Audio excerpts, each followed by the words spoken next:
వికారాబాద్కి సంబంధించిన next breaking take up చేద్దాం. వికారాబాద్ జిల్లాలో నకిలీ డిఏపి విక్రయం కలకలం రేపుతోంది. రైతులకు నకిలీ డిఏపి అంటగట్టేందుకు కేటుగాళ్లు చేసిన ప్రయత్నాన్ని పోలీసులు, వ్యవసాయ అధికారులు అడ్డుకున్నారు. తాండూరు మండలం చెంగోల్లో 89 నకిలీ ఎరువు బస్తాలను స్వాధీనం చేసుకున్నారు. 111 నకిలీ డిఏపి బస్తాలను ఇప్పటికే విక్రయించినట్టు గుర్తించారు. ప్రధాన సూత్రధారి పెద్దేమూలుకు చెందిన రాజుగా తేల్చారు. నిందితులపై కేసు నమోదు చేశారు. ఇప్పటికే పూడూరు, యాలాల్ మండలాల్లో నకిలీ డిఏపి విక్రయ ముఠాని అధికారులు గుట్టురట్టు చేశారు. నకిలీ ఎరువులు, విత్తనాలు విక్రయిస్తే సమాచారం అందించాలని అధికారులు కోరారు. మహేందర్ నర్గి మరిన్ని వివరాలు తెలుసుకునే ప్రయత్నం చేద్దాం.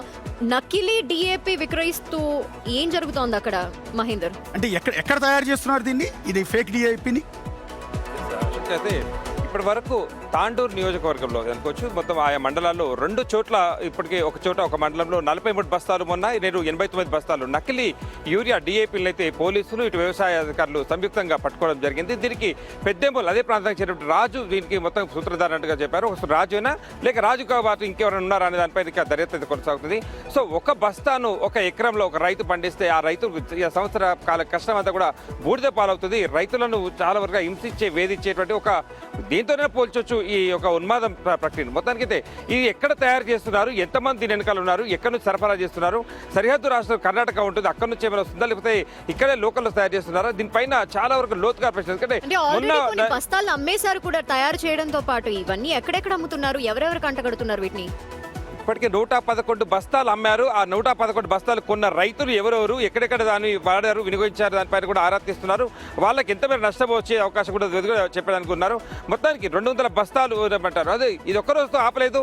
మొన్న 89 బస్తాలు, 43 బస్తాలు దొరకగానే వెంటనే అదే డ్రైవ్ అయితే నడుస్తుంది. వెంటనే ఇప్పుడు ఈ రోజు 89 దొరికాయి. మొత్తం దీని వెనకాల ఒకరి పేరు అసలు కారణం కదా ఇది.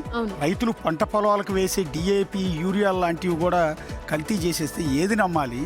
సో ఇవాళ ఏదో రైతులకు అనుమానం వచ్చిందో ఏంటో అధికారులకు ఇన్ఫార్మ్ చేసి ఇది పట్టుకున్నారు. కానీ ఇలా తెలియక ఎంత ఫేక్ డిఏపి కానీ యూరియా కానీ మార్కెట్లోకి వచ్చి ఉంటుంది, ఎంత పొలాల్లోకి వేసుంటారు, రైతులు ఎంత నష్టపోయి ఉంటారు. ఆ వీటి వల్ల ఎలాంటి రిజల్ట్ కూడా ఉండదు కదా ఫేక్ది.